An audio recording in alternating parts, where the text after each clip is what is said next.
Disclaimer. दोस्तों, ये कहानी केवल एक काल्पनिक रचना है। ये केवल लेखक के द्वारा रची गई यह एक कहानी है। इसका वास्तविक जीवन से कोई भी संबंध नहीं है। कृपया आप कहानियों को केवल मनोरंजन की दृष्टि से ही सुने, और साथ ही अगर आप इस चैनल नॉवल स्टोरी 2.6 पर पहली बार आए हैं तो चैनल को सब्सक्राइब और वीडियो को भर भर लाइक करना ना भूलें। धन्यवाद।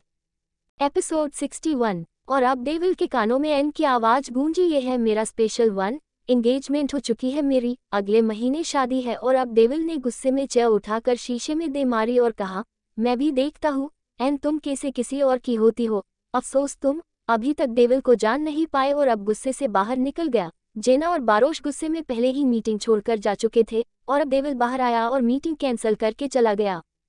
अब एन वापस डॉक्टर बोस्को के घर आए और रूम में जाकर गुस्से में बैठ गई और गुस्से में अपने होंठ रगड़ दिए।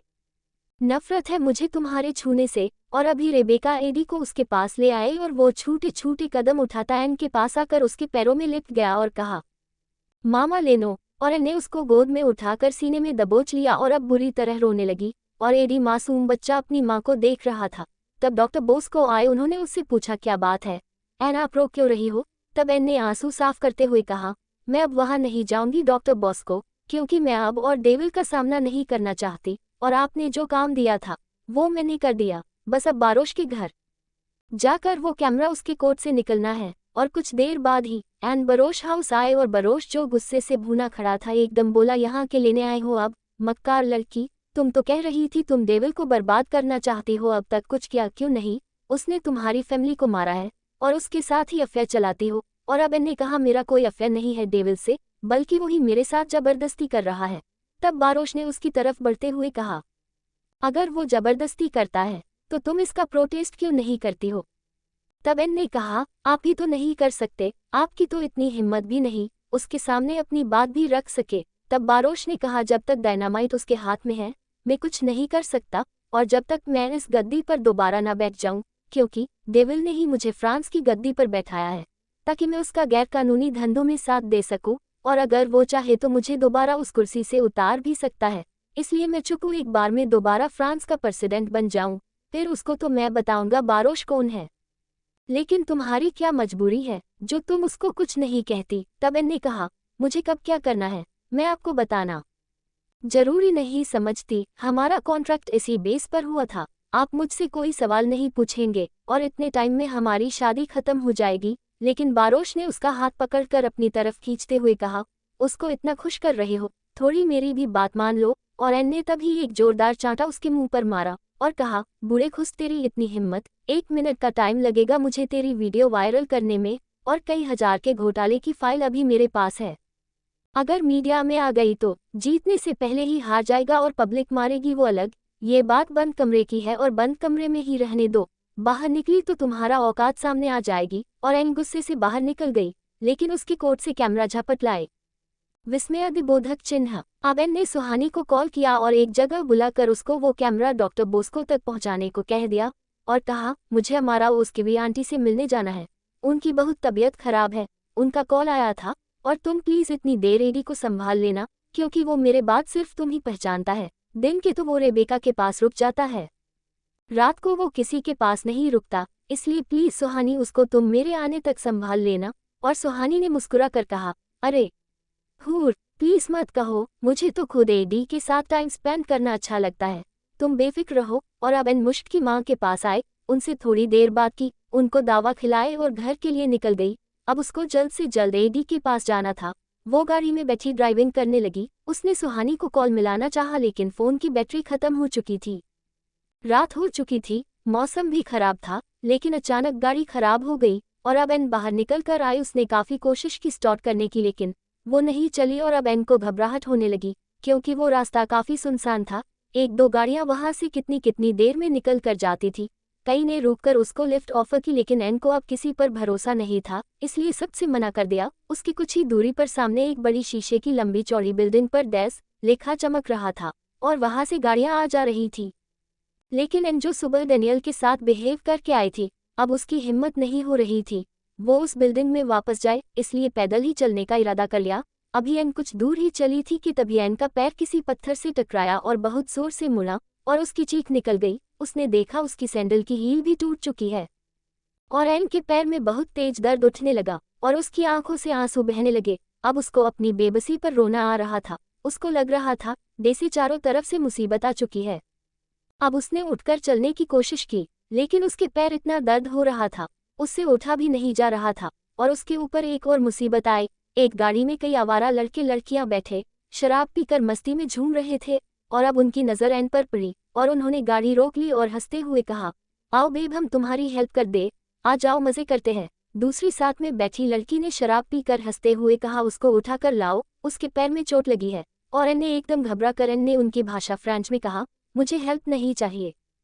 तब ड्राइविंग सीट पर बैठा लड़का दांत दिखाकर बोला, हम तुमसे परमिशन नहीं ले रहे, उठल लो इससे। अभी वो दूसरा लड़का गाड़ी से बाहर निकलने ही वाला था जब एक लंबी ब्लैक गाड़ी ने उनकी गाड़ी में जोरदार टक्कर मारी और उनकी गाड़ी उछलकर दूर जा गिरी और उल्टी हो गई और वो सब चीखने लगे। और ये देखकर एन की भी चीख निकल गई। और अभी एन ने देखा डेविल गुस्से से उन लड़कों को देख रहा था। अभी वो दूसरी टक्कर और मारकर उनका काम खत्म ही करने वाला था। तभी एन ने चीख कर कहा, प्लीज जाने दो उन्हें। और अब डेविल गाड़ी से बाहर निकला और उसको गोद में उठाकर गाड़ी की सीट पर बैठा दिया और गाड़ी स्टार्ट कर दी और उससे बिना कुछ कहे खामोशी से ड्राइविंग करने लगा। वो एन पर एक नज़र भी नहीं डाल रहा था। दोनों गाड़ी में एक अजनबी की तरह बैठे थे और फिर आहिस्ता से पूछा, कहाँ पर ड्रॉप करना है। अब एन ने सोचा, अगर मैं डॉक्टर बोस्को के घर जाती हूँ तो वहाँ पर एडी है, कहीं डैनियल की नज़र एडी पर ना पड़ जाए। मैं वहाँ नहीं जा सकती, बारोश से सब खत्म करके आई थी, मुश्क की माँ के पास जा नहीं सकती, अब कहाँ जाओ। तब एन ने कुछ सोचकर कहा, जाना तो डॉक्टर बोस्को के घर था, लेकिन आज रेबेका और doctor Bosco out of country है, उनके बिना मैं वहां जाना नहीं चाहती, इसलिए आप मुझे किसी भी गर्ल्स हॉस्टल ड्रॉप कर दे। अब डैनियल ने आहिस्ता से कहा, आप अपने घर आ सकती हैं।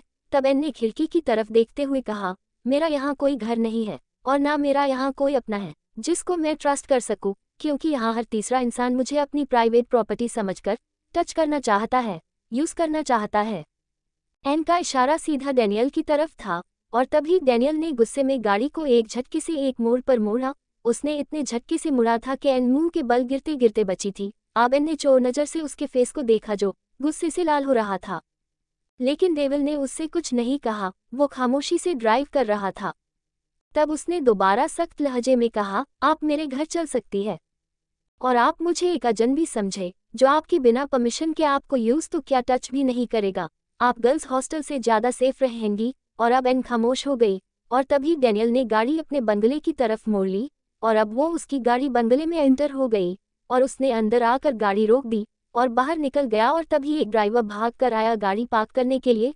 डैनियल ने उसको वापस जाने का कह दिया और आगे बढ़ गया और एन गाड़ी में ही बैठी रह गई और उसने उठने की बहुत कोशिश की, लेकिन उससे हिला भी नहीं जा रहा था और डेविल खामोशी अंदर की तरफ बढ़ रहा था। और तब एन ने मजबूरी में हाथ उठाकर कहा, प्लीज हेल्प मी।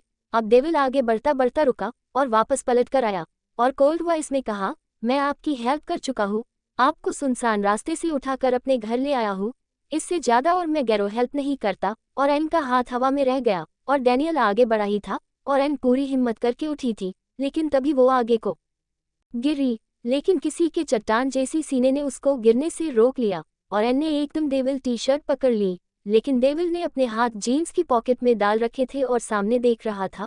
उसने उसको टच भी नहीं किया था, बल्कि एन ही उसकी टी शर्ट पकड़ कर खड़ी थी। अभी वो कुछ देर तक यूं ही खड़ी रही जब डेविल ने कहा, कब तक यहाँ खड़ा रहने का इरादा है, क्योंकि मेरे पास अनजान लोगों के लिए एक्स्ट्रा टाइम नहीं है। अब एन ने गुस्से में कहा, तो किसने कहा आप खड़े रहो, आप जा सकते हैं। अब डेविल ने कहा, आर यू श्योर? तब एन ने कहा, हाँ, और डेविल उससे अलग हो गया और एन मुंह के बल जमीन पर गिरी। अगर वो हाथ से खुद को ना रोकती तो जरूर उसका मुंह फूट जाता और डेविल आराम से आगे बढ़ गया।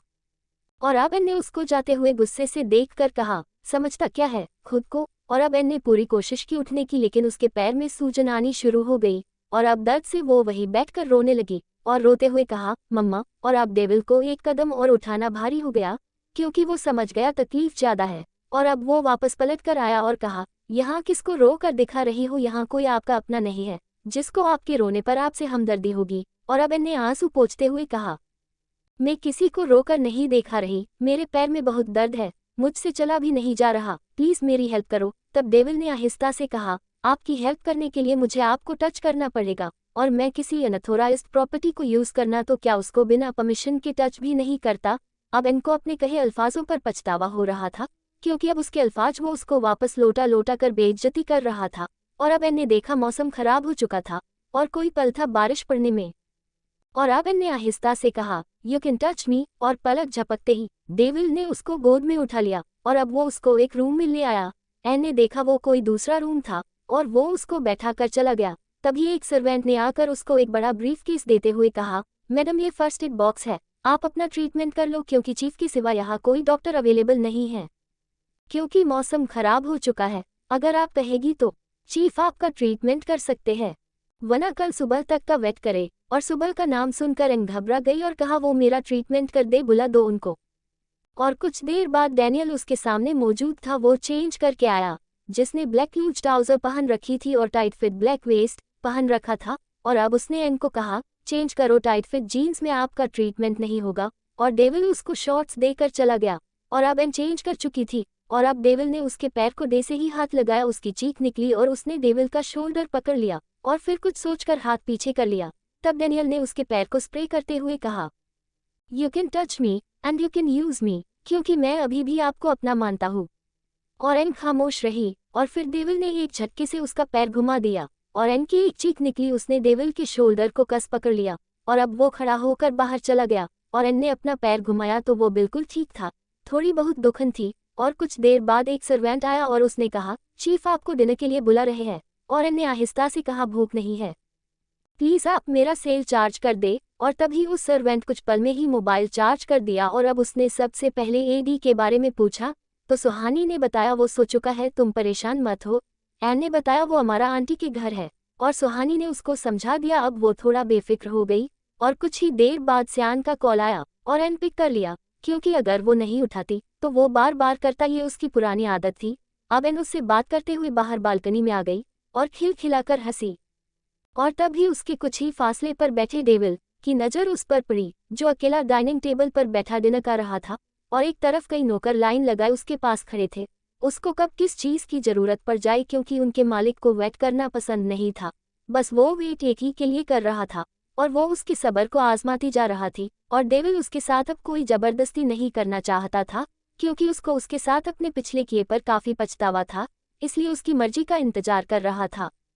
और अब एन कहने लगी, और बाबा मैं जल्दी ही वापस आऊंगी और फिर साथ मिलकर शादी की शॉपिंग करेंगे और वेडिंग ड्रेस में तुम्हारी पसंद से ही लूंगी, हैप्पी। और डेविल की प्लेट पर चलती कांटा और छुरी रुक गई और वो समझ गया एन उसी से बात कर रही है जिससे उसकी एंगेजमेंट हुई है। और अब एन हंसते हुए कहने लगी, बस थोड़ा सा और वेट और फिर हम दोनों और हमारा बच्चा, हाँ, फिर उसके भाई बहन भी आ जाएंगे। और डेविल को पता भी नहीं चला कब उसने गुस्से में कांच की प्लेट का चूरा चूरा कर दिया और पास खड़े नौकर घबरा रहे थे।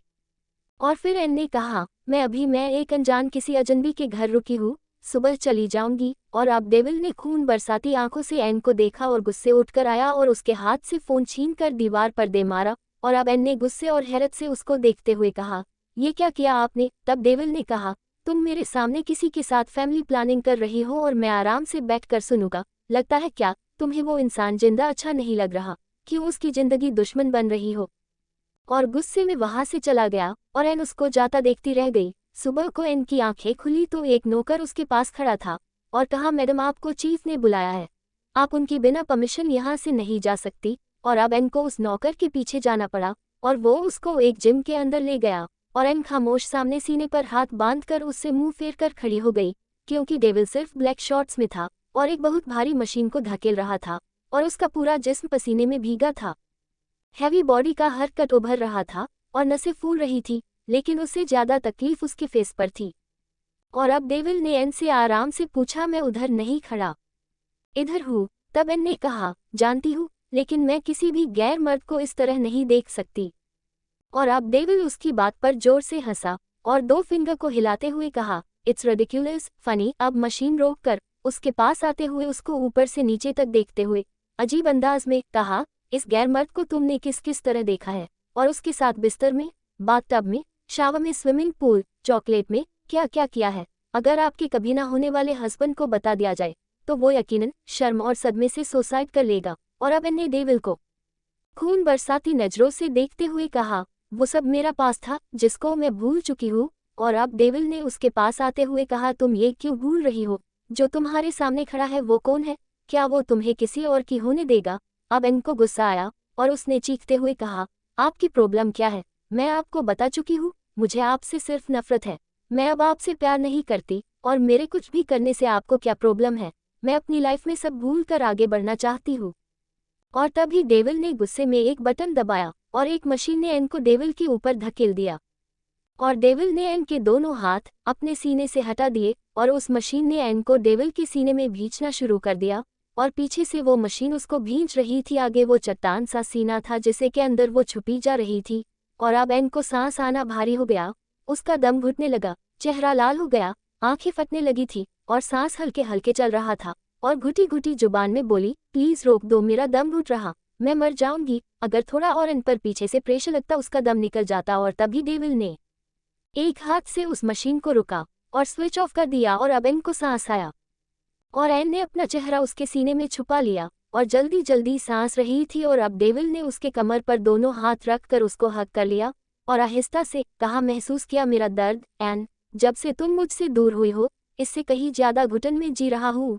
रोज मौत के करीब जाता हूँ और रोज इस उम्मीद में लौट आता हूँ, मेरी एन मेरे पास जरूर लौटेगी, वो मुझे माफ कर देगी। लेकिन जब से तुमने मुझसे कहा है तुम किसी और की होना चाहती हो, तो अब जिंदगी की तरफ नहीं लौटा जा रहा और तुम कहती हो मुझे क्या फर्क पड़ता है? और अब एन उससे दूर हो गई और गुस्से से कहा, लेकिन आपने जो मेरे साथ किया उसके बाद आपको अभी भी लगता है मैं आपके पास लौटूंगी? कभी नहीं। अब आपके और मेरे बीच कोई रिश्ता नहीं। आप होते कौन हो मुझसे वापस लौटने की उम्मीद करने वाले? अब डेविल को गुस्सा आया और उसने पीछे से बाल पकड़कर उसका चेहरा अपने चेहरे के पास करते हुए कहा, मैं वो हूँ जो तुम्हारी 6 साल की उम्र से साई की तरह तुम्हारे साथ है।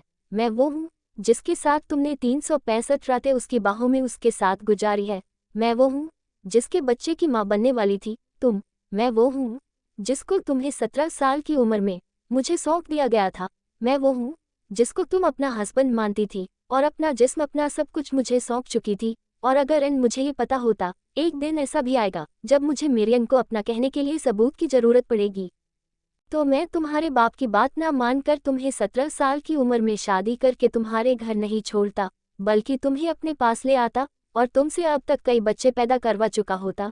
तो क्या आज तुम मुझसे ये पूछती कि मैं कौन हूँ? क्योंकि मैंने तुम्हें अपनी जिंदगी माना है, इसलिए कभी कुछ गलत नहीं किया। लेकिन अगर तुम नहीं रुकी और मेरे पास वापस नहीं लौटी, तो अब मैं तुम्हारे साथ वो करूँगा जिससे तुम मेरे पास आने के लिए मजबूर हो जाओ। क्योंकि पेट में बच्चा लेकर मैं भी देखता हूँ कौन सा मर्द तुम्हें अपनाता है। और अब डेविल ने उसको पीछे को धकेला और अब एन ने खून बरसाती नजरों से उसकी तरफ देखते हुए कहा, अब मुझे आप पर गुस्सा नहीं आता, तरस आता है। और अब डेविल ने उसकी तरफ खोलती हुई नजरों से देखा और अब एन ने कहा, हंसते हुए कहा, क्या से क्या हालत हो गई आपकी? एक लड़की को हासिल करने के लिए कितना घटिया सोच रखी हुई है आपने। आप क्या मेरे साथ गलत करेंगे? आपके साथ तो खुद इतना गलत हो रहा है। बिलियन ट्रिलियन कमाने वाला इतना गरीब है कि वो एक मामूली लड़की का प्यार हासिल नहीं कर पा रहा। लाखों करोड़ों लोगों के साथ जुड़ा हुआ इंसान, लेकिन उसका खुद का परिवार नहीं है। एक रिश्ता ऐसा नहीं बचा आपके पास जिसको आप अपना कह सके। तो किस काम की ये दौलत और ये लोग? लाखों लोग आपकी वजह से डाइनिंग टेबल पर डिनर करते हैं, लेकिन वही इंसान खुद की डाइनिंग टेबल पर अकेला बैठ कर डिनर करता है। बहुत बड़े महल बना रखे हैं आपने, लेकिन इन महल में तन्हा पड़े हैं आप। बड़े बड़े बेड और कीमती बिस्तर है आपके पास, लेकिन सोने के लिए आपको नींद की टैबलेट लेनी पड़ती है। बड़े से बड़ा इंसान आपसे मिलने के लिए इंतजार करता होगा, लेकिन ऐसा कोई नहीं है मिस्टर अलेक्जेंडर जो आपके घर में आपके रूम में इंतजार करे। दुनिया को एडवाइस देते हो, खुद के पास एक इंसान ऐसा नहीं है जिसके साथ दिल का दर्द बांट सको। खुद को बहुत ताकतवर समझते हो, कभी अकेले में खुद से लड़ो तो पता चलेगा कितने कमजोर हो आप। और डेविल हैरत और दुख से उसको देख रहा था, जो उसको उसकी हकीकत कितनी गहराई से बता रही थी। और वो सच डेविल को बहुत कड़वा लग रहा था और जैसे जुबान पर ताला पड़ चुका था। और अब इन्हें गर्दन झटकते हुए कहा, आप मेरे साथ क्या गलत करेंगे? पहले खुद के साथ सही कीजिए, बाद में किसी दूसरे के साथ गलत करने का सोचना। और डेविल खामोश खड़ा रह गया और एन वहां से चली गई। और अब एन सीधा डॉक्टर बोस्को के घर आए और एन के सामने सिमोना ने कैमरा ऑन किया तो उसमें डेविल की मीटिंग में बात करते वीडियो आए, लेकिन वो कोड वर्ड में बात कर रहे थे। तब एन ने बताया ये डायनामाइट की कोड लैंग्वेज है। लेकिन अचानक वो वीडियो रुका और उस कैमरे ने रिवर्स मोड़ लिया और अब लैपटॉप में सामने खड़े डॉक्टर बॉस्को, ऑफिसर और एन उन सब के चेहरे आए, लेकिन वो तभी पीछे हो गए और कैमरा फिर से चला और अब उसमें कुछ स्पेस की तस्वीरें थी और वो देखते हुए कहने लगे, ओ माय गॉड, ये तो बहुत बड़ा मिशन है। डेविल का ये तो दुनिया को मुट्ठी में करना चाहता है। इस मिशन को हम नहीं समझ पाएंगे, इसको तो नासा जैसी बड़ी ऑर्गेनाइजेशन समझ सकती है, क्योंकि ये साइंटिस्ट का दिमाग है। हम जैसे आम लोग नहीं समझ सकते, लेकिन उसके लिए हमें सबसे पहले ये चिप पुलिस हेडक्वार्टर तक पहुंचानी होगी। और तब एन ने कहा, ये काम जेना करेगी, लीबिया की राजकुमारी जो एक बड़े 7 स्टार होटल में ठहरी है। मैंने उसको जेफ से बात करते सुन लिया था और ऑफिसर ने कहा तुम्हें वहां तक पहुंचाने का काम हमारा। और अब एन होटल के वेटर की ड्रेस में थी और काफी लेकर उसके रूम में गई। तारानकन तारानकन तारानकन तारानकन तारानकन तारानकन। अब डेविल आहिस्ता से सीढ़ियां चढ़ रहा था और उसने चारों तरफ देखा। उस महल में वाकई कोई नहीं था जिसका उसके साथ खुद का रिश्ता था। वो बिल्कुल तन्हा खड़ा था। अब वो रूम में आया। एक बहुत कीमती बेड था, लेकिन उसकी आंखों में नींद नहीं थी। उस रूम में कोई नहीं था जो उसका इंतजार करता। अब डेविल आईने के सामने खड़ा हुआ तो उसको सामने एक डेविल उस पर हंसता हुआ दिखा, जो कह रहा था, क्यों डेविल, कैसी लगी अपनी कड़वी हकीकत? आज एक इतनी सी लड़की ने तुम्हें वो आईना दिखाया है जो आज तक कोई नहीं देखा पाया, या तुम देखना ही नहीं चाहते थे? वाकई मैं किसी के साथ क्या गलत करूंगा, मेरे साथ तो खुद कितना गलत हो रहा है। और वो सामने खड़े डेविल से लड़ नहीं पाया, अपनी हकीकत का सामना नहीं कर पाया, और डेविल ने गुस्से में एक बात शीशे में दे मारा और फिर सोफे पर ढह गया और सिगार पर सिगार फूंकने लगा। तारानकन तारानकन तारानकन। एन वेटर की यूनिफॉर्म में रूम में गई और खिड़की के पास खड़ी जेना, जो किसी से बात करने में बिजी थी। एन ने इसी बात का फायदा उठाकर वो पेन ड्राइव और कुछ ड्रग्स के पैक। एपिसोड 62। अब जेना डेविल के सामने खौफ और शर्मिंदगी से नजरें झुकाए खड़ी थी और तभी डेविल ने एक उल्टे हाथ का थप्पड़ उसके मुंह पर मारा और जेना को चक्कर आ गया और फटी फटी आंखों से वो डेविल को देख रही थी, जो खतरनाक निगाहों से उसको घूर रहा था। और मीटिंग बैठे सब लोग सहम गए और अल्मास भी हड़बड़ा गया, लेकिन उसकी हिम्मत डेविल को कुछ कहने की नहीं हुई। अब डेविल ने गुर्राते हुए कहा, मीटिंग अटेंड करने के बाद तुम मेरी बिना परमिशन के होटल में क्यों गई? क्या तुमने डायनामाइट के रूल नहीं पढ़े? जो एक बार डायनामाइट की मीटिंग अटेंड कर लेता है, वो मेरी बिना मर्जी की सांस भी नहीं ले सकता। Do you understand that it's better understand? Devil दहाड़ते हुए बोला। तब अल्माज ने डरते डरते कहा, क्या उस लड़की के लिए कोई रूल नहीं है? वो जब चाहे जहाँ चाहे जाती है और अपनी मर्जी से सब करती है। अब डेविल ने अपने दोनों हाथ मेज पर टिकाकर हल्का सा झुककर अल्मास की आंखों में देखते हुए गुर्रा कर कहा, उसकी बात अलग है, वो बस उतना करती है जितना मैंने उसको करने की परमिशन दी है। उससे ज्यादा ना वो कुछ कर सकती है और ना मैं करने दूंगा। और रूल तो आपकी बेटी के लिए भी नहीं होते। अगर आप अपनी बेटी की जान मुझसे बचाने के लिए उसके फिंगरप्रिंट डायनामाइट के स्कैनर में ऐड नहीं करते। और अब अल्मास सच पता गया और इधर उधर देखने लगा। तब डेविल ने कहा, मेरी टीम में कौन कब क्या करता है, मुझसे कुछ भी छुपा नहीं है और तुम डेविल से छुपा लोगे, ये तुम सबकी भूल है, लेकिन इसकी सजा तो आपको मिलेगी मिस्टर लूथनिया। तब चार्ली ने कहा, लेकिन अगर अल्मास ने जेना के फिंगर ऐड कर दिए हैं तो फिर भी क्या प्रॉब्लम है? अब डेविल ने सीधे होकर अपने दोनों हाथ कमर के पीछे बांधते हुए कहा, प्रॉब्लम बस इतनी है, जब तुम लोगों को डायनामाइट का मेंबर बनाया गया था तब तुम्हारे लेफ्ट हैंड के फिंगरप्रिंट के साथ तुम्हें इंजेक्ट भी किया गया था और एक स्टाम्प तुम्हारी बैक पर लगाई गई थी। तब सब ने याद करते हुए हाँ में जवाब दिया और अब डेविल ने उनकी तरफ देखते हुए कहा, स्टाम्प और इंजेक्ट के जरिए तुम्हारे अंदर एक ऐसा केमिकल उतारा गया था जो तुम्हारी पल पल की खबर मुझे देता है। और अगर तुम्हारे फिंगरप्रिंट डायनामाइट का बारकोड है और उन फिंगरप्रिंट पर डायनामाइट का सबूत है, और अगर तुमने कहीं गलती से इस सबूत को रिवील किया तो तुम्हारी बॉडी में एक जबरदस्त ब्लास्ट होगा, बूम, और खेल खत्म, तुम्हारा भी और तुम्हारे आसपास के लोगों का भी। और अब सब ने अपने माथे से पसीना साफ किया और अब चार्ली ने कहा, इसका मतलब तुमने तो हम सबको चलता फिरता टाइम बॉम्ब बना दिया है। और अब अल्मास ने थूक निगलते हुए कहा, कितने खतरनाक हो तुम। और दूसरे पार्टनर जिमिन ने कहा, you such a devil man, तुमने हम इंसानों को क्या से क्या बनाकर रख दिया है। और फिर जेना ने घबराते हुए कहा, लेकिन मैं तो इंजेक्ट नहीं हूँ और ना मेरी बॉडी पर कोई स्टाम्प है। तब डेविल ने कहा, मन तो कर रहा है तुम दोनों बाप बेटी को अभी शूट कर दो, लेकिन प्रॉब्लम यह है तुम्हारे फिंगरप्रिंट डायनामाइट में ऐड हो चुके हैं, इसलिए तुम्हें जिंदा रखना मजबूरी है। लेकिन जब तक डायनामाइट पूरी तरह कंप्लीट ना हो जाए तब तक तुम डेविल की कैद में रहोगी, न कहीं जाओगी। और ना किसी से मिलोगी और ना किसी से किसी भी तरह कांटेक्ट करोगी, क्योंकि मैं डायनामाइट को लेकर ज़रा भी रिस्क नहीं लेना चाहता, क्योंकि तुम्हारी वजह से डायनामाइट का बार कोड सामने आ जाएगा। तब जेफ ने कहा, तो तुम जेना को कहाँ रखोगे? तब डेविल ने कहा, ये मेरे बंगले में, मेरे लॉकअप में रहेगी, इसकी पल पल पर मेरी नज़र रहेगी। और जेना के दिल में लड्डू फूटने लगे। उसके लिए डेविल की कैद हर रिहाई से ज़्यादा प्यारी थी। वो तो कब से ही चाहती थी कि वो डेविल के आसपास रहे। और अब डेविल ने कहा, नेक्स्ट मंथ डायनामाइट की लास्ट मीटिंग है, उसके बाद डायनामाइट का टेस्ट होगा।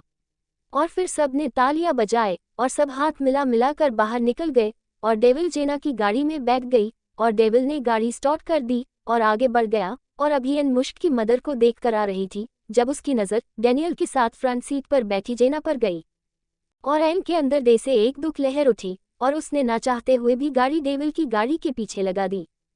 और अब एन ने देखा डैनियल की गाड़ी उसके बंगले के अंदर एंटर हो गई और गार्ड ने गाड़ी अंदर जाते ही डोर लॉक कर दिया और एन गुस्से में गाड़ी घुमा ली और वापस आए। और सुहानी और रेबेका मेरी तीनों जो एडी के साथ खेल रही थी, उसको इस तरह गुस्से में आता देखकर चौंक गई और वो बिना किसी से कुछ कहे रूम में गई और बिस्तर में मुंह छुपाकर रोने लगी। और कितनी देर तक रोती रही। उसकी कॉल पर रिंग हो रही थी। उसने एक आंख से देखा सियान का कॉल था। उसने गुस्से में कॉल काट दिया और स्विच ऑफ कर दिया। और कितनी देर तक बिना आवाज के रोती रही जब उसके अंदर से एक और हूर बोली जो अब उसके सामने खड़ी थी और कहा, तू तो उससे नफरत करती है ना? फिर तुझे अब उसको किसी और के साथ देखकर इतना बुरा क्यों लग रहा है? अगर तू किसी और को अपनाना चाहती है तो फिर वो भी तो किसी ना किसी को अपनी लाइफ में लाएगा, तो फिर किस बात का रोना? तू भूल गई उसने तेरे साथ क्या किया है? और फिर एन ने कहा, मुझे सब याद है। तब उसके सामने खड़ी हूर ने कहा, याद है तो फिर क्यों रो रही है? क्यों तेरा दिल अंदर से दुख रहा है? क्यों तुझसे बर्दाश्त नहीं हो रहा उसको किसी और के साथ देखना? और एन चीखते हुए कहा, हाँ हाँ, नहीं हो रहा मुझसे बर्दाश्त। तब सामने खड़ी उसकी परछाई ने कहा, सच तो ये है हूर, तू आज भी उसको चाहती है। तू लाख कोशिश करे, लाख उससे चीख चीख नफरत का ऐलान करे, लेकिन तू उस आज भी उतना ही प्यार करती है। इसलिए ही आज उसको किसी और के साथ देखना तेरी बर्दाश्त के बाहर हो गया। और यही वजह है उसकी शादी की खबर सुनकर तो इंडिया में सब कुछ छोड़ छाड़ कर यहाँ तक कि अपना बच्चा भी छोड़कर फ्रांस भाग आए, उसको अपनी मौजूदगी का एहसास कराने के लिए, उसको बताने के लिए तू जिंदा है ताकि वो किसी और का ना बने। अब हूर ने तकिए में मुंह छुपाकर रोते हुए कहा, नहीं ये सच नहीं है, मैं उससे प्यार नहीं करती। और तब सामने खड़ी और ने चीखते हुए कहा, यही सच है जिससे तू सामना नहीं करना चाह रही, क्योंकि उसका प्यार तेरी नस नस में बसा है। अगर वो तेरे टुकड़े टुकड़े भी कर देता तो भी तू उससे नफरत नहीं कर सकती, क्योंकि तेरा प्यार उससे हर नफरत के ऊपर है। और अब हूर ने गुस्से में तकिया फेंक कर मारा, नहीं है, मुझे उससे प्यार, नफरत करती हूँ उससे, सिर्फ नफरत। और उसको ऐसा लगा जैसे कोई उस पर हंस रहा हो। डेविल ने जैसे ही गाड़ी अंदर पार्क की तभी जेना ने उसके शोल्डर पर हाथ रखा, लेकिन डैनियल ने उसका हाथ झटकते हुए कहा, मैं तुम्हें यहाँ रोमांस करने के लिए नहीं लाया, तुम्हें डेविल की कैद का एहसास कराने लाया हूँ, ताकि तुम्हें पता चल सके डेविल की बिना परमिशन के कुछ भी करने का क्या नतीजा होता है। और मुझसे 1 किलोमीटर की दूरी बनाकर रखना, वरना तुम्हारी तकलीफ में जरूरत से ज्यादा इंक्रीमेंट हो जाएगा। सुहानी अब कमरे में आए और हूर को चीखता हुआ देख बोली, क्या हुआ है? तुम इतना रो क्यों रही हो? किसी से कोई बात हुई है क्या? तब एन ने आंसू साफ करते हुए कहा, कुछ नहीं। और अभी वो बात कर ही रही थी जब उसके फोन पर अटोनी का कॉल आया और उसने एन से मिलने का कहा, तो एन ने उसे डॉक्टर बोस्को के घर ही मिलने बुला लिया। और अब ऑफिसर बेन, डॉक्टर बोस्को और एन उसके सामने बैठे थे जब अटोनी ने कहा, जो आप सब ये छोटे मोटे स्टिंग ऑपरेशन करके आप ये सोच रहे हो आप डेविल को एक्सपोज कर दोगे, ये भूल है आप सबकी। ये काम ना जाने कितने लोगों ने किया है और बेमौत मारे गए, इसलिए इससे कुछ नहीं होगा, क्योंकि जब तक उसका लेफ्ट हैंड चार्ली उसके साथ है, वो उसका कोई भी प्रूफ और कोई भी आदमी पुलिस तक नहीं पहुंचने देगा। इसलिए डेविल का कोई भी सबूत पुलिस तक पहुंचने से पहले तुम्हें चार्ली को मौके से गायब करना होगा, तब पुलिस कोई एक्शन ले सकती है। और तब ऑफिसर ने कहा, लेकिन चार्ली को कैसे मंजर से गायब करे? तब अटोनी ने कहा, चार्ली एक नंबर का ठरकी आदमी है, शराब और लड़की उसकी कमजोरी है और तुम उसकी इसी कमजोरी का फायदा उठाओ। तब डॉक्टर बोस्को ने कहा, ऐसी लड़की कहाँ से लाए? तब सिमोना ने कहा, एन से अच्छी लड़की और कहाँ मिल सकती है? और अब सब ने एन की तरफ देखा, लेकिन एन ने डॉक्टर बोस्को से कहा, नहीं नहीं डॉक्टर बोस्को, मैं ये नहीं करूंगी। अगर डेविल को पता चल गया तो वो मुझे जिंदा नहीं छोड़ेगा। तब सिमोना ने कहा, एन तुमने हमारे साथ जुड़ने से पहले डेविल को बर्बाद करने के लिए हर कदम उठाने को कहा था, तो अब पीछे क्यों हो रही हो? या फिर हम ये समझे अब तुम्हारा पुराना प्यार जाग चुका है। तब एन ने कहा, मैडम सिमोना ऐसा कुछ नहीं है। तो फिर बात मानती क्यों नहीं? और तब एन ने कहा, अगर डेविल को पता चला तो आप सोच भी नहीं सकती वो मुझसे कितना बुरा पेश आएगा। तब सिमोना ने कहा, हम तुम्हें उससे बचने का तरीका भी बताएंगे, बस तुम तैयार हो जाओ। और अब एन परेशान सी अपना हाथ माथे पर रगड़ रही थी। अब सही मायनों में उसको डर लग रहा था। डर चार्ली का नहीं, डेविल का था, क्योंकि चार्ली डेविल का दोस्त है। और तभी अपने छोटे छोटे कदम उठाता एडी वहां आ गया और अटोनी ने उस खूबसूरत गोल मटोल से बच्चे को प्यार से गोद में उठाते हुए कहा, कितना प्यारा बच्चा है, किसका है? तब एन ने मुस्कुरा कर कहा, मेरा है। और अब अटोन ने सवालिया नजरों से एन को देखा। तब डॉक्टर बोस्को ने बताया, ये डेविल का बेटा है। तब अटोनी के फेस एक्सप्रेशन चेंज हुए और दिल ही दिल में नफरत भरते हुए कहा, ओ तो ये डेविल की औलाद है, उसी डेविल की जिसने मेरे छोटे भाई को एक झटके में खत्म कर दिया। अब वो बच्चा अटोनी को बुरा लगने लगा, लेकिन उसने जाहिर नहीं किया और मुस्कुराते हुए एन की गोद में एडी को देते हुए कहा, इसको डेविल के साय से भी बचा के रखना। तब डॉक्टर बोस्को ने कहा, इसलिए ही तो अभी तक एन ने डेविल को उसके बच्चे के बारे में कुछ नहीं बताया, वो खुद उसको डेविल से बचाना चाहती है। और अब अटोनी दिल ही दिल में मक्कारी से मुस्कुराया, अगर डेविल को अपने बच्चे का पता उसके मरने के बाद लगे तो उसकी हालत देखने लायक होगी और मेरे दिल में जल रही मेरे भाई की मौत की आग को बड़ी ठंडक मिलेगी। और अब अटोनी कुछ देर बात करके चला गया, लेकिन एन के लिए अब एक नई मुसीबत खड़ी हो चुकी थी। और अभी एन बैठी सोच ही रही थी जब स्क्रीन पर डेनियल का खूबसूरत फोटो शो होने लगा। और अब एन और डॉक्टर बोस्को और सबके चेहरे पीले पड़ गए, क्योंकि ऑफिसर बेन ने बताया था डेविल उन सब के फेस देख चुका है। और अब सबको यही डर लगा, क्योंकि अभी तक डेविल की तरफ से कोई एक्शन लिया नहीं गया था और अचानक उसका फोन आने से अब सबको खौफ हुआ। और तब डॉक्टर बोस्को ने एन को इशारे से फोन पिक करने को कहा और एन फोन लेकर बाहर आ गई और वॉक करके डरते डरते हेलो कहा। तब उधर से बहुत प्यार भरे लहजे में कहा गया, अब पैर कैसा है तुम्हारा? वो एन से बिल्कुल नॉर्मल होकर बात कर रहा था, जैसे कोई बात ही नहीं थी। तब एन ने आहिस्ता से कहा, ठीक है। और अब एन को उसका जेना के साथ गाड़ी में जाना याद आया और चुपते हुए लहजे में कहा, मुझसे बात करने की परमिशन दे दी आपकी होने वाली वाइफ जेना ने, क्योंकि आजकल आपके साथ ही रहने लगी है ना वो। और अब डेविल उसके मासूम से ताने पर हल्के से मुस्कुराया और कहा, आपने ही तो कहा था मैं पहले खुद अपने साथ सही करूं, इसलिए मैंने अपने साथ सही करना स्टार्ट कर दिया है। अब डेनियल ने उसको जज करना चाहा, क्योंकि डेनियल ने उसकी ट्यून में जिलेसी महसूस कर ली थी। और फिर उसको और जलाते हुए कहा, अब मैं बेडरूम में अकेला नहीं सोता, जेना मुझे हक करके सोती है। डाइनिंग टेबल पर भी अकेला नहीं होता, जेना मुझे अपने हाथों से खाना खिलाती है, जो तुमने कभी नहीं किया। और फिर कुछ ही टाइम में मुझे जेना क्यूट क्यूट से बच्चे का डैड बना देगी, जो तुमने अभी तक नहीं बनाया क्योंकि तुम कमजोर सी लड़की कहा मेरे लिए ये सब कर पाती, इसलिए मैंने अपना मूड चेंज कर लिया है और जेना को यही ले आया। और अब एन ने सामने खेलते एडी की तरफ देखा और सोचा अभी वो चीख चीख कर कहे, वो उसको 2 साल पहले एक बच्चे का डैड बना चुकी है। लेकिन वो खामोश रही और गुस्से में मुठियां भींचने लगी, क्योंकि अब उसको रोना आ रहा था। फिर डेविल ने हंसते हुए कहा, मुझे ऐसा फील हो रहा है जैसे किसी को रोना आ रहा है। और अब एन ने रोते हुए कहा, कॉन्ग्रेचुलेशन फॉर न्यू वाइफ, और मुझे कभी कॉल मत करना। और डेविल को बहुत हैरानी हुई, एन रो रही है। उसने तो मजाक में कहा था, लेकिन वो तो सच में रो रही थी। तब डेनियल ने आहिस्ता से कहा, हे एन, आर यू क्राइंग? लेकिन एन ने गुस्से से कहा, नो, और कॉल कट कर दी। और डेनियल ने दोबारा कई बार कॉल की, लेकिन उसने उठाए नहीं और वो कितनी देर सोचता रहा। एन खामोश बैठी थी एडी को गोद में लेकर। जब डॉक्टर बोस्को ने कहा, एन आपसे ऑफिसर मिलना चाहते हैं, आप उनसे मिलाओ, और एन ऑफ कहकर खड़ी हो गई और साथ में सुहानी को भी ले गई।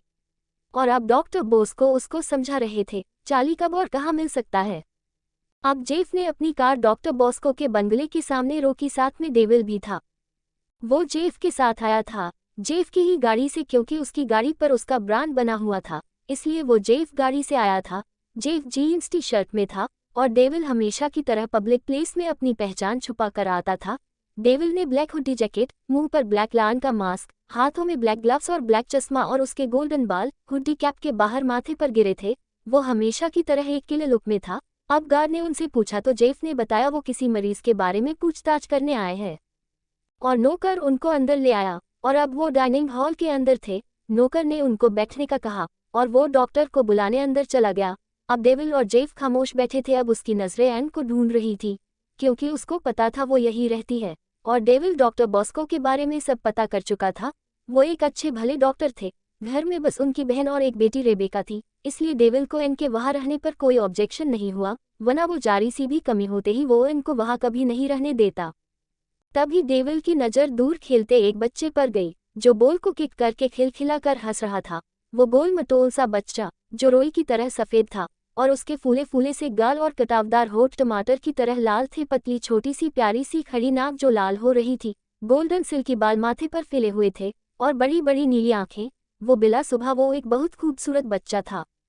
उसने red T shirt, blue shorts और रेड शूज पहने थे और डेविल को वो बच्चा इतना प्यारा लगा, उसका मन किया उसको गोद में उठा ले। और डेविल अपनी इस ख्वाहिश पर खुद ही हैरान हुआ, क्योंकि उसने आज तक कभी किसी बच्चे को गोद में लेना दूर की बात है, टच तक नहीं किया और न उसके आसपास कभी छोटे बच्चे रहे। और अभी डेविल उस बच्चे को देखकर मुस्कुरा रहा था, जो बाल को किक मारकर जोर जोर से हंस रहा था। तभी डॉक्टर बॉस्को आ गए और उनके सामने वाले सोफे पर बैठ गए और डॉक्टर बॉस्को ने जेफ को देखते हुए कहा, मुझे ऐसा लगता है मैंने आपको कहीं देखा है। तब जेफ ने मुस्कुराकर एन को फोटो दिखाते हुए कहा, ये मेरी मुंह बोली बहन है, हमें इसके बारे में जानकारी चाहिए। आपने कुछ साल पहले इस लड़की की सर्जरी की थी और आपने हमें इसकी डेड बॉडी दी थी और हमें पता चला है ये लड़की जिंदा है।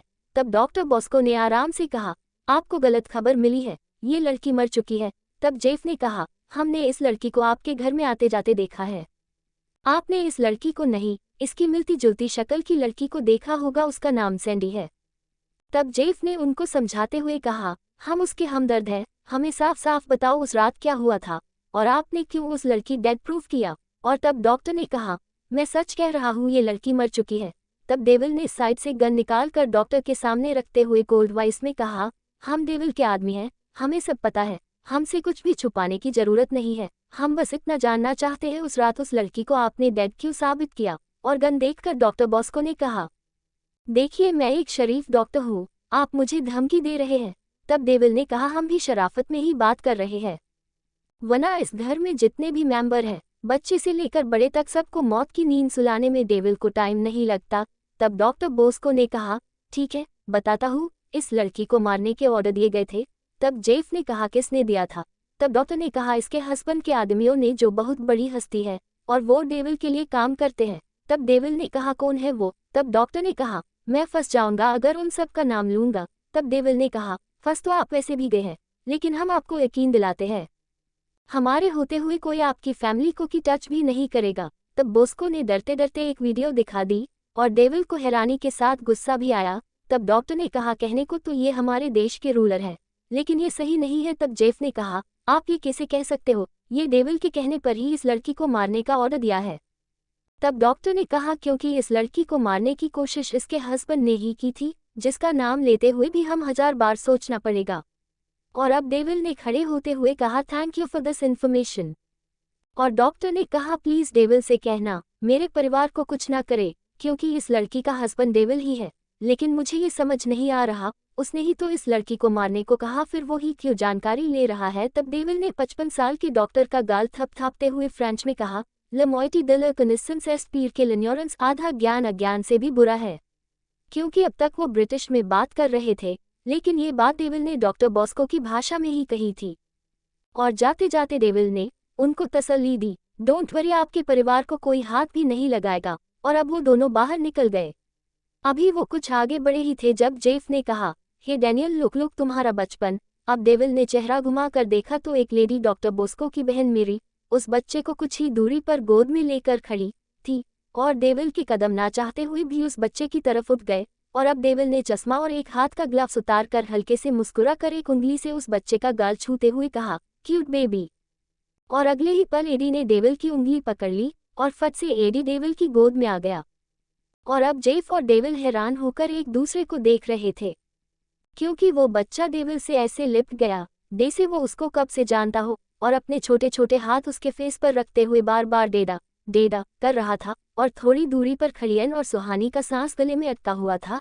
एन ने अपनी फिंगर क्रॉस की हुई थी, उसको डर लग रहा था कहीं डेनियल को पता ना चल जाए ये उसका ही बेटा है, वरना वो उसको फिर किसी कीमत पर एन के पास नहीं रहने देगा। और वो अपने बच्चे को खोना नहीं चाहती थी, वो नहीं चाहती थी डेविल जैसे खतरनाक इंसान का साया उसके बच्चे पर पड़े। लेकिन अब इनको लग रहा था डेविल उसको पहचान लेगा, इसलिए सांस रोके खड़ी थी। और डेविल ने मुस्कुराते हुए उस बच्चे को वापस मेरी को देते हुए कहा, जो बार बार उसको डेडा बुला रहा था, क्योंकि खून ने खून को पहचान लिया था। लेकिन डेविल नहीं पहचान पाया, क्योंकि उसके तो ख्वाबों ख्यालों में भी नहीं था उसका कोई बच्चा भी है। और डेविल ने उसको वापस देते हुए कहा, baby I am not your dad. और डेविल आगे बढ़ा ही था जब उस बच्चे ने चीख मारकर रोते हुए कहा, डेडा ले लो, मुझे ले लो। और अब डेविल और जेफ ने एकदम पलट कर देखा और जेफ ने हैरान होते हुए कहा, ये बच्चा तो फॉरेन है, लेकिन इसकी लैंग्वेज तो कुछ और कहानी बता रही है। और एन सर पकड़ कर खड़ी थी, क्योंकि एडी इतना हाइपर अब से पहले कभी नहीं हुआ। वो खुद हैरान थी, क्या डेविल का डीएनए इतना स्ट्रांग है कि उसका बच्चा उस पर इतना अट्रैक्ट हो रहा है जितना आज तक किसी पर भी नहीं हुआ। और फिर जेफ ने कहा, डेविल आई थिंक इसकी मदर ये लैंग्वेज जानती हो, वो इंडिया से हो। और डेविल आगे बढ़ने लगा, ये सोचकर शायद ये कोई इत्तेफाक है। और अब डेविल गाड़ी में बैठने ही वाला था जब मेरी ने ब्रिटिश भाषा में कहा, Eddie don't cry, mama coming soon, he is not your dad baby. और डेविल उस बच्चे का नाम सुनकर एकदम पलटा।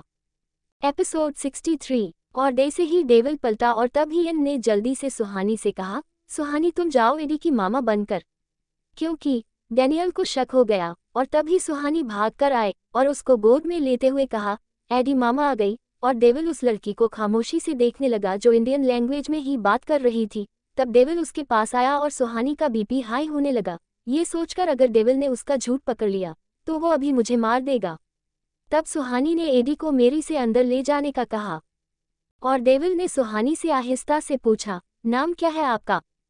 तब सुहानी ने डर पर काबू रखते हुए कहा, एनी। और मेरे हस्बैंड का डेविड। उसने वैसे ही बोला जैसा एन ने बोलने को कहा था।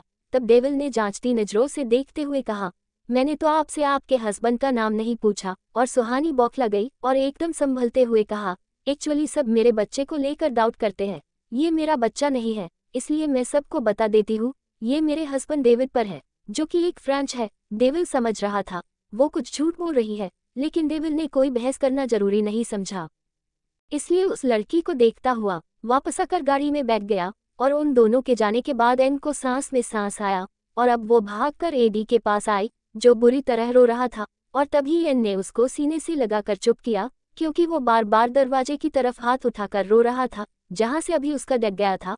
और एन खुद हैरान थी एडी का ऐसा रिएक्शन देखकर, और बहुत मुश्किल से उसने एडी को बहलाया। और अब डेविल जेना के रूम में आया जो गुस्से से पागल हो रही थी, क्योंकि डेविल ने उससे सब दूर कर दिया था। उसके बाप तक से वो बात नहीं कर पा रही थी, ना उसका टाइम से खाना दिया जा रहा था, ना पानी, उसको पूरी तरह से एक कैदी की तरह रखा जा रहा था। और जेना को गुस्सा इस बात का था, वो सोच रही थी वो डेविल के आसपास रहेगी, लेकिन उसको यहाँ आए तीसरा दिन था और डेविल ने अभी तक आकर भी नहीं देखा था। और अब डेविल को सामने देखकर जेना को कुछ तसल्ली हुई। और अब जेना ने डेविल को देखा और अपने आसपास सब भूल गई। डेविल ने ब्लैक स्ट्रेचेबल टाइप पेंट पहनी थी और उसी से जुड़ी हुई फुल स्लीव टी शर्ट जिसमें उसके नीचे तक चैन लगी थी और जो आधी सीने पर से वी शेप में खुली थी। और उसकी उभरती हुई चेस्ट उसकी हैवी बॉडी का नजारा दिखा रही थी। उस रबर देसी कपड़े में डेविल की बॉडी का कट उभर रहा था, एक आंख पर आते बिखरे बाल जिसको डेविल ने अंदर आते हुए एक हाथ की उंगलियों की मदद से ऊपर किए, लेकिन वो इतने सिल्की थे वो फिर अपनी जगह आ गए। और डेविल की हैवी मसल्स में वो रबर का जैसा कपड़ा फटने को तैयार था। और जेना पहली बार डेविल को अपने सामने इस रूप में देख रही थी और देखती रह गई और बेखुदी में उसको ऊपर से नीचे तक तरसी हुई नजरों से देख रही थी। और जहां वो बार बार देख रही थी डेविल का मन किया उसको अभी शूट कर दे, लेकिन वो बर्दाश्त कर गया। डेविल के खूबसूरत फेस को छूना चाहा, लेकिन तभी डेविल ने उसका हाथ पकड़ लिया और कहा, अपनी लिमिट रहो, तुम डेविल की कैदी हो, इससे आगे बढ़ने की कोशिश मत करो। तब जेना ने उसको देखते हुए आहिस्ता से कहा, मैं तो जिंदगी भर तुम्हारी कैद में रहना चाहती हूँ डेविल। और उसने डेविल की चेस्ट पर प्यार से हाथ रखा। तभी डेविल ने मुस्कुराते हुए उसके हाथ की फिंगर में अपनी फिंगर फंसाए और जेना खुशी से मुस्कुराने लगी। और दूसरे ही पल जेना ने एक जोरदार चीख मारी, क्योंकि अब डेविल ने उसकी उंगली अपनी उंगलियों में कस के भींच दी और अब जेना बुरी तरह चीख रही थी। और अब डेविल ने गुर्राते हुए कहा, इन हाथों को अपने काबू में रखना सीखो जेना, वरना इनको तोड़ने में एक पल भी नहीं लगेगा मुझे, मेरी बॉडी को छूने का राइट बस इनके पास है। और अब डेविल ने उसको पीछे को धक्का दिया और फिर मन में सोचा, जेना तुम्हें, तुम्हारे बाप अलमास को और बारोश को तब तक बर्दाश्त कर रहा हूँ जब तक मेरा मिशन पूरा नहीं होता। और उसके बाद मैं तुम सबको बहुत भयानक मौत दूंगा, क्योंकि तुमने जो गलती मेरी एन को मुझसे दूर करने की है उसको डेविल कभी माफ नहीं करेगा। और अब वो गुस्से में वापस पलटने लगा। तभी जेना ने उसको भागकर पीछे से हक कर लिया। तभी डेविल को गुस्सा आया और अब उसने मुस्कुराकर जेना के दोनों हाथ कमर के पीछे एक हाथ में दबा लिए और जेना ने मुस्कुराकर आंखें बंद की। उसको लगा डेविल अब उससे रोमांस करेगा और अब डेविल ने अपना हाथ जेना के फेस पर फेरते हुए उसके सीने तक लाया और जेना गहरी गहरी सांसें लेने लगी। डेविल का छूना जेना को खुशी दे रहा था और अब डेविल का हाथ उसकी ब्रेस्ट पर था और एकदम जेना हल्के बल चीखी और बुरी तरह रोने लगी और बार बार कह रही थी, please devil leave my breast. और अब डेविल ने अपनी जूते की नोक से उसके पैर का पंजा दबाया और जेना बुरी तरह फड़फड़ा रही थी। और अब डेविल ने उसके कान के पास आते हुए कहा, जेना जितना घटिया और कमीनापन तुम सोच भी नहीं सकती, उससे कहीं ज्यादा घटिया और कमीना हूँ मैं। बीसीस आई एम डेविल, जिसको बेपनाह प्यार करता हूँ, जब उस पर जुल्म कर सकता हूँ, तो तुम्हारी तो औकात ही क्या है। जेना बुरी तरह चीखें मार रही थी और डेविल से दूर जाने की कोशिश कर रही थी। अब डेविल ने आहिस्ता से मुस्कुराकर कान में कहा, लगता है जेना जवानी संभल नहीं रही तुमसे, बाहर खड़े अपने गार्ड को परमिशन दो क्या। एक ही गार्ड तुम्हें नींबू की तरह निचोड़ देगा और बाहर तो एक नहीं कई कई खड़े हैं। और अब डेविल ने उसको दूर धकेला और अब जेना सीने पर हाथ रखकर बुरी तरह कांप रही थी। वो कितनी भी बोल्ड और स्ट्रांग होती, लेकिन थी वो एक औरत ही जो डेविल के एक ही वार से काम कर रह गई थी। अब उसको अंदाजा हुआ वो किस हद तक कमीना और बुरा है। अब डेविल ने मुस्कुरा कर कहा, गार्ड को छोड़ो, तुम्हें तो डेविल के साथ रोमांस करना है। डेविल की बॉडी ज्यादा पसंद आ रही है। और अब जैसे ही डेविल ने एक कदम बढ़ाया, जेना चीख मार कर पीछे हो गई और अब डेविल अपने फेस एक्सप्रेशन चेंज करके गुर्राते हुए कहा, अभी बस ट्रेलर था जेना, अगर दोबारा ये अदाएं दिखाने की कोशिश की तो पूरी मूवी दिखा दूंगा। और जेना खौफ से 2 कदम पीछे हो गई और अब डेविल अपने रूम में आया और एन को वीडियो कॉल की उसका बहुत मन कर रहा था एन को देखने का, क्योंकि वो उसको बोस्को के घर भी नहीं दिखी थी। और एन को जैसे ही उसने कॉल किया, एन नहाकर निकली थी। उसने टॉवल लपेट रखा था और एन का फोन स्टैंड में लगा था, जिसको एडी ने ऑफ कर दिया। और एन भाग कर आए और उसने पलक झपकते ही एडी को कैमरे के सामने आने से रोका। और अब वो घबराई हुई सी डेविल को अपनी दीवार की पूरी स्क्रीन पर दिखाई दी। उसके गीले बाल बिखरे हुए थे, चेहरे पर पानी की बूंदें थी और एक हाथ से उसने टॉवल पकड़ा था और दूसरे हाथ से वो एडी को कैमरे के सामने आने से रोक रही थी, जो मचल मचल जा रहा था। और चीखी चीख कर वो कैमरे के सामने आने को मचल रहा था, लेकिन रूम में टीवी भी चल रहा था, जिस वजह से डेविल को एडी की आवाज नहीं आ रही थी। और अब एन फंस चुकी थी और डेविल एन को प्यासी निगाहों से देख रहा था और आहिस्ता से गहरी सांस लेते हुए कहा, उफ क्या नजारा है। और अब एन को गुस्सा आ रहा था। वो किस हाथ से फोन काटे, एक हाथ से टॉवल पकड़ा था जिसको एडी खींच रहा था, दूसरे हाथ से उसने एडी को पीछे किया हुआ था। और अब उसने डेविल से रिक्वेस्ट की, प्लीज ऑफ कर दो। और अब डेविल ने उसको शरारती नजरों से देखते हुए कहा, क्यों कर दूं, इतने सालों बाद तो ये खूबसूरत व्यू देखने को मिला है और तुम कहती हो ऑफ कर दूं। मेरा मन तो तुम्हारे पास आने को कर रहा है, आ जाऊं क्या। और तभी एन एकदम बोली, नो नो प्लीज ऐसा मत करना, मैं किसी और के घर में रहती हूँ। तब डेविल ने कहा, तो अपने घर आ जाओ। और अब एन ने कहा, ये पॉसिबल नहीं है। डेविल ने हल्के से कहा, मेरे लिए है और तुम्हारे लिए भी कर दूंगा, तुम हाँ तो करो। अब एन ने फिर से कहा, प्लीज ऑफ कर दो। तब डेविल ने आहिस्ता से कहा, ऑफ कर दूंगा, लेकिन पहले मेरी एक कंडीशन है। तब एन ने गुस्से से कहा, क्या है। तब डेविल ने घूरते हुए कहा, पहले प्यार से पूछो। अब एन ने प्यार से कहा, क्या कंडीशन है। अब डेविल ने पिलो गोद में रखते हुए कहा, टॉवल हटाओ। और अब एन ने गुस्से से घूरते हुए कहा, बकवास बंद करो। और अब एन को एडी को रोक पाना मुश्किल हो रहा था और वो बार बार एक हाथ से उसको पीछे कर रही थी। तभी डेविल ने कहा, ये पीछे कौन है तुम्हारे। और तभी एन ने अपना टॉवल हटा दिया और डेविल फिर सब अपने आस भूल गया और पिलो को गोद में लेकर पीछे को गिरते हुए अंदाज में बैठ के क्राउन से टेक लगा ली और आहिस्ता से गहरी सांस लेते हुए कहा, एन मेरे पास आ जाओ, अब रहा नहीं जा रहा। और एन ने वो टॉवल ही उस कैमरे पर फेंकते हुए कहा, गेट लॉस्ट।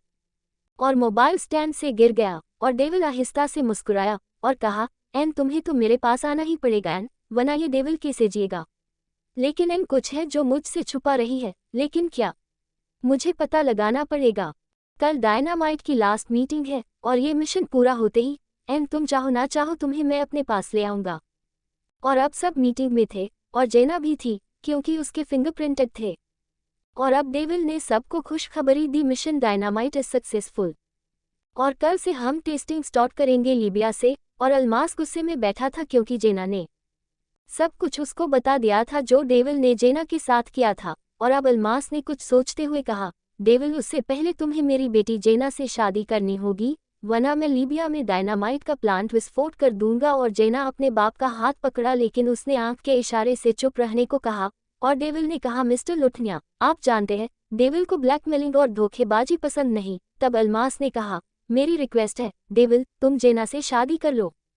तब चार्ली ने कहा, आप जानते हैं मिस्टर लुठनिया, डेविल आपकी बेटी को पसंद नहीं करता और आप लास्ट मूवमेंट पर आकर डेविल को मजबूर कर रहे हैं, क्योंकि अब अगर टेस्ट लीबिया से नहीं हुआ तो दूसरी जगह रेंज बनाने के लिए डायनामाइट को कई साल का टाइम लग जाएगा। अगर आपको इसकी कीमत चाहिए तो मुंह खोलकर बता दो, डेविल तुम्हारे मुंह पर दे मरेगा। लेकिन अल्मास ने कहा, मेरी कीमत यही है, मेरी बेटी से शादी। और डेविल ने गुर्राते हुए कहा, ये पॉसिबल नहीं है। तब चार्ली ने कहा, मिस्टर लुठनिया, मैं डेविल से बात करता हूँ। अब चार्ली डेविल को बाहर लेकर आया और कहा, डेविल अभी ठंडे दिमाग से काम लो, अभी हमारे लिए सबसे ज्यादा जरूरी डायनामाइट है और इस मिशन को सक्सेसफुल करने के लिए तुमने क्या क्या गवाया है तुम अच्छी तरह जानते हो, और लास्ट मूवमेंट पर आकर तुम पीछे मत हटो। तब डेविल ने कहा, तो क्या चाहते हो, उस लड़की जेना से शादी कर लूं? तब चार्ली ने कहा, डेविल बुराई क्या है इसमें? तब डेविल ने कहा, मेरी लाइफ में अब एन के सिवा और किसी की जगह नहीं है। तब चार्ली ने कहा, तो शादी का नाटक कर ले, जब तक टेस्ट पूरा ना हो जाए, उसके बाद जेना और अल्मास को ठिकाने लगा देना। तब डेविल ने कहा, लेकिन मैं इनको कैसे समझाऊंगा, ये सब नाटक है, वो मुझसे पहले ही मुझे गलत समझती है। तब चार्ली ने कहा, तो हम डायनामाइट की सक्सेस पार्टी और जेना से तुम्हारी रिंग एक्सचेंज सेरेमनी रख देते हैं, और ये पार्टी हम क्रूज पर रखेंगे और ये सब चुपचाप होगा, और जब तक तुम्हारी शादी की डेट आएगी उससे पहले हम डायनामाइट का टेस्ट कर चुके होंगे। और डेविल खामोश रहा। अब चार्ली ने कहा, इस पार्टी के बारे में हम बारोश को खबर नहीं देंगे, वरना उसके साथ तुम्हारी अन भी आ सकती है। और ने हम कहा, और जेना को डेविल से शादी पर खुशी से ज्यादा खौफ था। और क्रूज पर पार्टी रखी गई जिसमें सिर्फ डायनामाइट से जुड़े लोग शामिल थे। डेविल ने ब्लैक वेलवेट कोट और ब्लैक रफ जीन्स पहनी थी जिसमें व्हाइट डायमंड के बटन लगे थे। शोल्डर पर व्हाइट डायमंड से एक लॉयन बना था और कोट के अंदर से डेविल की व्हाइट सीना चमक रहा था। और हर कोई जेना से जुड़ डेविल को तारीफी नजरों से देख रहे थे क्योंकि वो इस फॉर्मल ड्रेस बेहद हैंडसम लग रहा था। और जेना ने ब्लैक वेलेट का वन पीस पहना था जो हिप तक टाइट फिट था और नीचे से फिश कट शेप में दूर तक फैला था।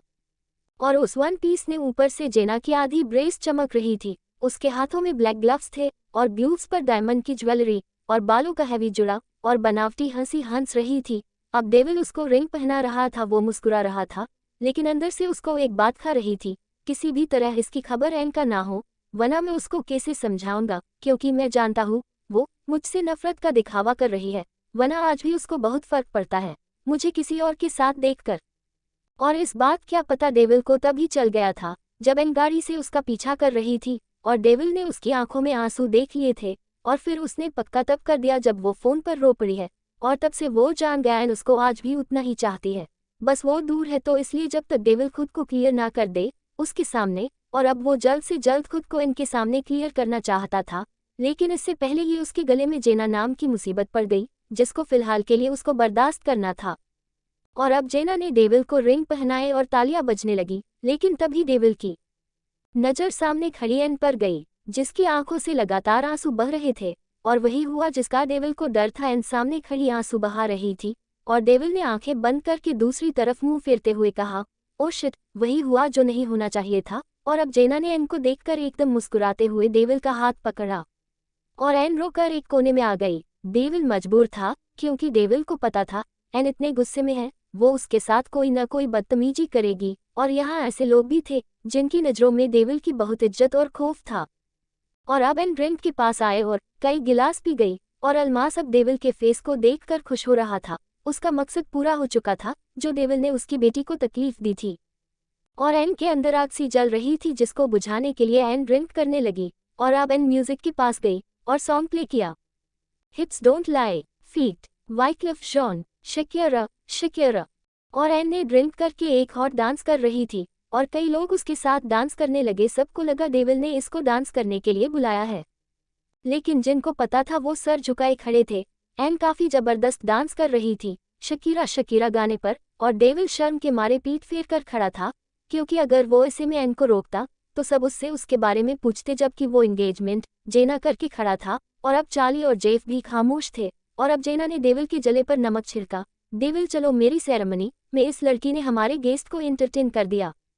और तभी एक शेख ने आकर डेविल से कहा, वल्लाह हमको ये लड़की बहुत पसंद है। उस दिन बार में भी डांस कर रही थी, ये बहुत जबरदस्त डांस करती है। हमको इस लड़की के दलाल से मिलाओ, हम इस लड़की को मुंह मांगी कीमत में खरीदना चाहते हैं। ये लड़की हमारे दुबई के होटल और कसिनो में 4 चांद लगा देगी। क्या अदा रखती है, इसको मर्दों को अपनी तरफ खींचने का हुनर बखूबी आता है। कैसे आज इसने अपने साथ सारे महफिल के लोगों का नचा दिया है। हमको ये लड़की हर कीमत चाहिए। और डेविल जो मुट्ठी भींच कर खड़ा था, एकदम शेख का गला पकड़कर उसको गुर्राते हुए कहा, मैं तेरी सारी बीवियों को खरीद कर यहाँ नाचा सकता हूँ, तेरी औकात है उसको खरीदने की। और अब चार्ली ने उसका गला छुड़ाया और शेख वहां से भाग गया। और जेना ने कहा, डेविल, उस लो स्टैंडर्ड लड़की के लिए तुम कब तक सबसे लड़ोगे? वो तुम्हारे काबिल नहीं है, वो तुम्हारे स्टैंडर्ड की लड़की नहीं है। उसकी औकात क्या है जो ऐसी पार्टी में मूव करे? अब डेविल को गुस्सा आया और उसने जेना से सख्त लहजे में कहा, वो मेरी है और मुझसे जुड़ी है, उसकी औकात भी वही है जो डेविल की औकात है। और डेविल की क्या औकात है ये तुम अच्छी तरह जानती हो, और इससे पहले मैं तुम्हें तुम्हारी औकात दिखा दूं। अपने बाप को लेकर निकल जाओ यहाँ से, रिंग एक्सचेंज हो चुकी, जाकर सेलिब्रेशन करो, गेट लॉस्ट। और जेना डेविल को देखती रह गई। वो किस हद तक इस लड़की प्यार में अंधा था जिसको किसी बात की परवाह नहीं थी। और तब डेविल ने चार्ली से कहा, लाइट ऑफ करो, और एकदम लाइट ऑफ हो गई। और जब लाइट ऑन हुई तो जेना ने देखा ना तो वहाँ डेविल था और ना वो लड़की एन, और वो समझ गई डेविल उसको वहां से ले गया। और अब एन को वो एक रूम में ले आया और उसको बेड पर गुस्से में फेंका। एन पूरी तरह से शराब धूत थी, वो बिला वजह हंसे जा रही थी और डेविल का खून खो रहा था, लेकिन मजबूरी ये थी वो होश में नहीं थी। और एन बेड पर गिरते ही बेहोश सी हो गई। और फिर डेविल ने उसके पैरों से उसकी सैंडल निकलकर एक तरफ रखी और उसको ब्लैंक ढकने लगा। लेकिन तभी एन ने उसके कोट के कॉलर को खींचकर डेविल को अपने ऊपर गिरा लिया और डेविल उसकी इस हरकत को बर्दाश्त करके रह गया।